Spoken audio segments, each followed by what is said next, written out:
Boulevard é um espaço a visitar, por isso não deixe de se manter a par de toda a programação desta galeria, onde eu tenho a certeza que o Rumos vai voltar mais vezes. Entretanto, é tempo de boa conversa e por isso já estou na companhia do meu convidado desta semana. Vítor Balanciano é o autor do livro Não Dá Para Ficar Parado, e não dá mesmo. Há uma banda sonora incrível a acompanhar este livro e vamos saber tudo sobre isso.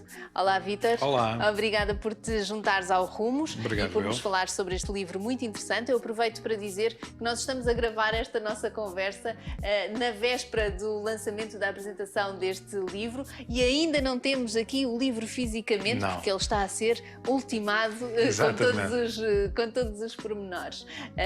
De qualquer maneira, queremos muito conhecer o que é que está também na base deste livro e começo, se calhar, por te perguntar, porque eu sei que esta investigação nasce também de um desafio do projeto Memoires e este é um projeto também muito interessante. Fala-nos um pouco sobre isso.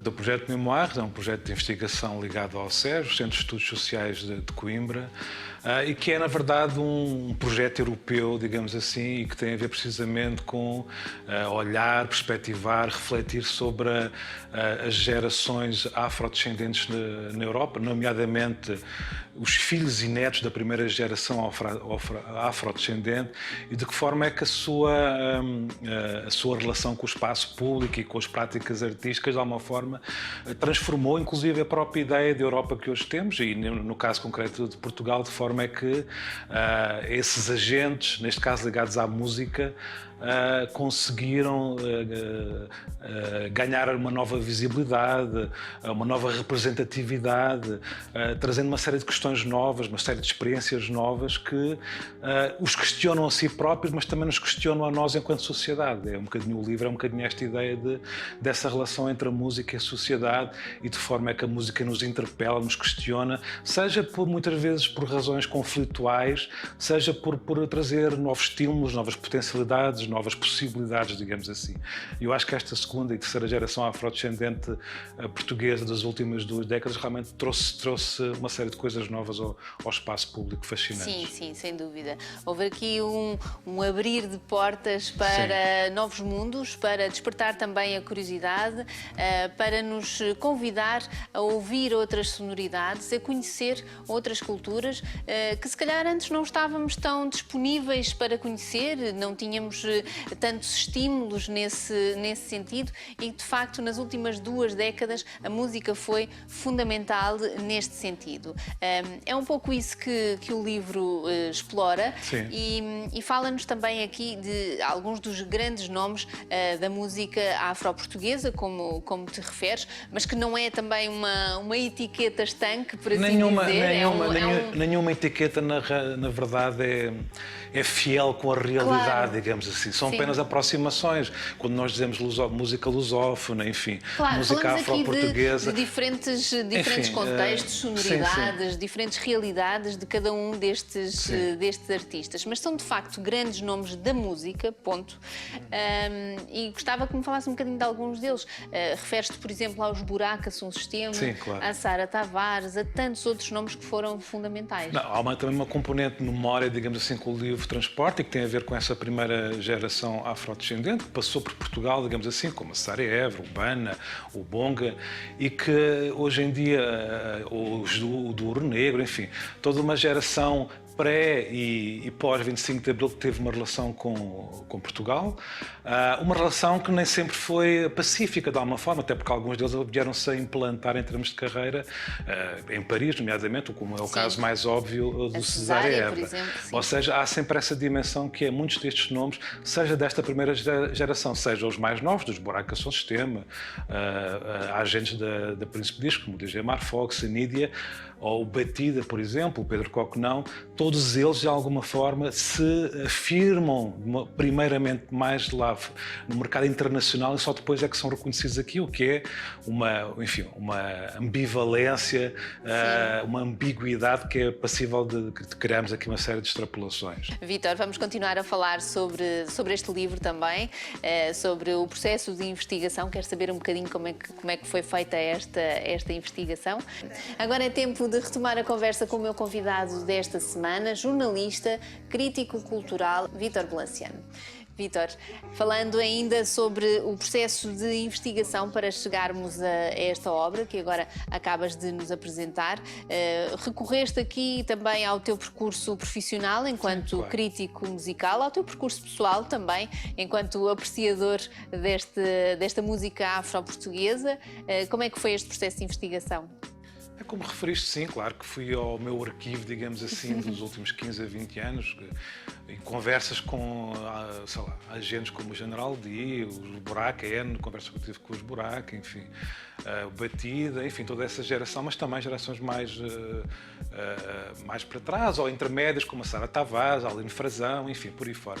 Evidentemente que também tive algumas conversas mais recentes, propositadamente a pensar no livro, mas o livro realmente reflete estes últimos 15 a 20 anos dessa minha relação também pessoal com todos estes agentes e com essa música e com as reflexões, as questões que se foram levantando ao longo de todos estes anos. É um bocadinho a partir daí que surge este livro, sendo que o contexto é o contexto atual, ou seja, há uma releitura, se tu quiseres, há uma recriação de tudo isso que eu fui questionando ao longo destes anos para fazer sentido hoje e se eu acho que sim, acho que no espaço público hoje em dia isso é uma questão que se fala imenso, mas sim, é um bocadinho todas essas questões que a música transporta, seja pelo lado do estímulo, da mistura, de todas as potencialidades, da transcendência de todas as questões socioeconómicas que ainda a nossa sociedade ainda atravessa, e ao mesmo tempo também falar das conflitualidades, que é importante falar sobre elas, evidentemente. Sim, a música é sempre um bom veículo Sim. para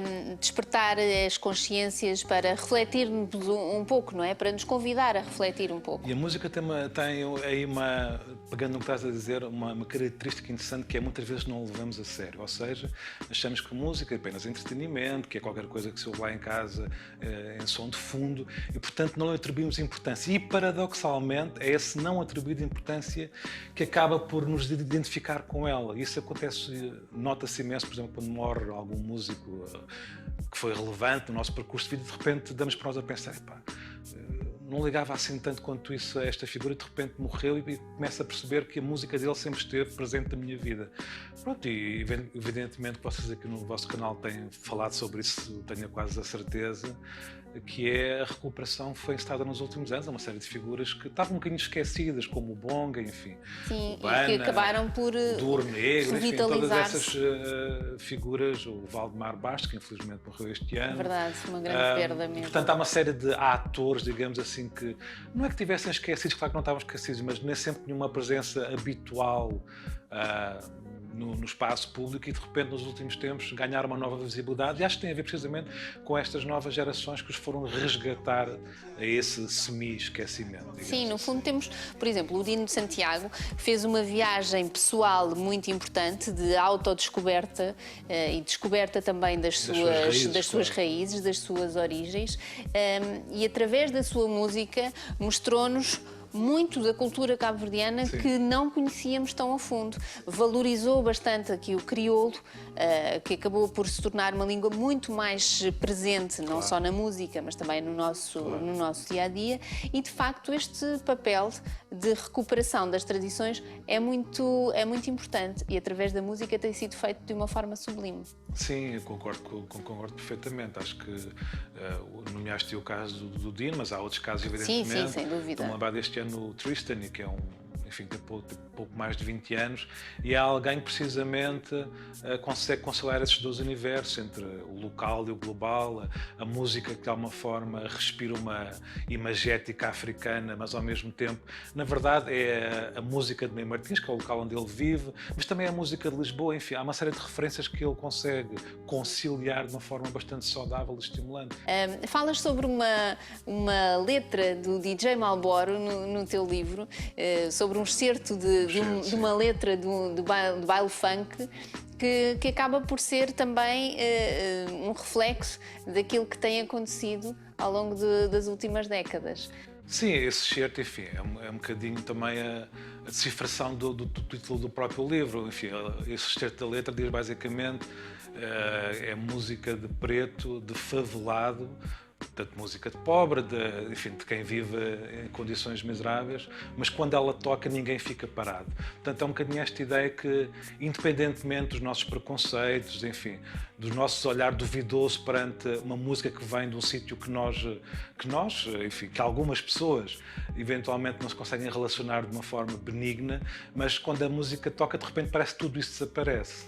Claro que não desaparece, está lá, mas por momentos parece que desaparece. Portanto, é essa capacidade que a música tem de transcender diferenças, se tu quiseres.